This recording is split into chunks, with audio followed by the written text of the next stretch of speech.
Hello দর্শক, আপনারা সবাই কেমন আছেন? এই যে বাচ্চাটি আজকে এই বিড়ালের কাছে এসে দুধ খোঁজার চেষ্টা করছে, কিন্তু আসলে এই বিড়ালটি তার মা না, সে কিন্তু বুঝতে পারেনি সে এসে কিভাবে দুধ খুঁজছে, দুধ খাবে। আরেক পাশে আরেক বাচ্চাটি ঘুমিয়ে গেছে, আর এই ছোটো বাচ্চাটি খুঁজেই চলেছে, কিন্তু বড় বিড়ালটি পাত্তাও দিচ্ছে না, আর ঘুম থেকে উঠছে না। আর তার মা বাহিরে ঘুরতে গিয়েছে।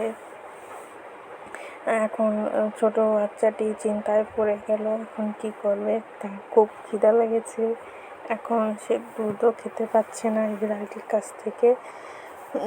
তাই সে চুপচাপ এসে বসে রয়েছে। বিড়ালটির বেডের উপর মাথা রেখে কি সুন্দর করে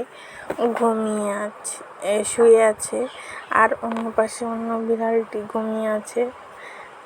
অন্যদিকে তাকিয়ে তাকিয়ে আবার দেখছে তার মা আসছে কিনা, আবার এই ক্যামেরার দিকেও তাকিয়ে আছে, ভাবছে তার মা দুধ কেন দিচ্ছে না।